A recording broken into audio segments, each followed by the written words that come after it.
thing. But what I always say in the Netherlands is that it would be very interesting, of course, to take this example and build, let's say, safe games. And we are doing a bit, let's say, for the Olympics in 2028 and doing a bit, let's say, for the World Championships in 2018. And you guys are probably doing the same in 2014 and 2016 here in Brazil. So this gives you, let's say, an opportunity also, if you combine this with urban planning kind of situation, that you can really do a good bit, that you have a safe Olympics, let's say, in the upcoming future.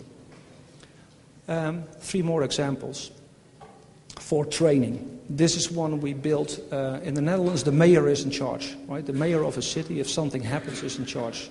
So what we did here is we built something where he basically can experience that if there's a flooding situation, that might happen here in Sao Paulo as well, but if there's a flooding situation, let's say within the Netherlands, we're below sea level, we have a real severe calamity.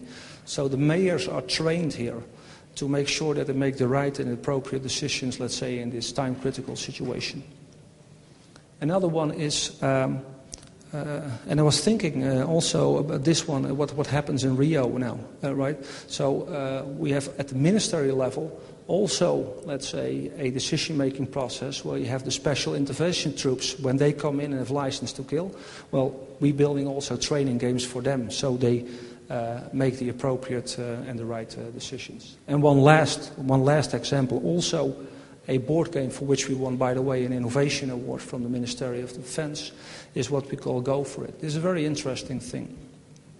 When you go to crisis, like what happened in Haiti, what happened in Europe, nowadays, let's say, it's not only the task force that's going in, right? So you need a lot of people that need to understand what's going on. So the NGOs are the non-governmental organizations, international organizations, local government, even the people who live there, have a say somehow in what's going on there. So what we have been building is a board game, a simple board game, where you can really get an understanding of the complexity and dynamics when all those people have to work together to solve the problem and to come up with a right solution.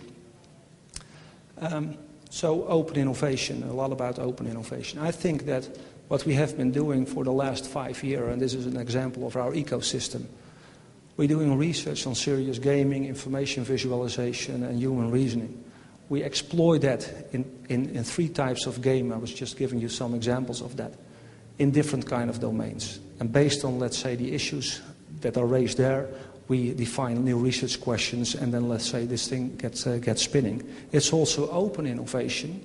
Depends on the definition, of course, you want to use, but open innovation in the sense that when you do something, let's say, in one of those domains, you get all people sitting around the table, right? So it's very open in the sense that we try to make sure that we get not only the academics, but also the practitioners, the experts, the people from the field, the end users, and maybe even people from the government sitting around the table and then chew on this complex problem or this issue we try to find a solution for. So to conclude, I think that I hope that I have convinced you a bit that serious gaming is really a tool, let's say, that facilitates open innovation. That serious gaming is also serious business, given the examples I just gave. It's real problems, it's real people, it's real industries, etc., etc. And you can use serious gaming, let's say, to solve that. My marketing slogan is always that a picture is more than 1,000 words, and a game is more than 1,000 pictures. Yeah? It really is an insightful tool to have, let's say, not only the first perspective on the problem available, but you have also, let's say, the environment where you can look through the eyes of an older person. So you have the second person perspective as well as the third. You have this common operational picture.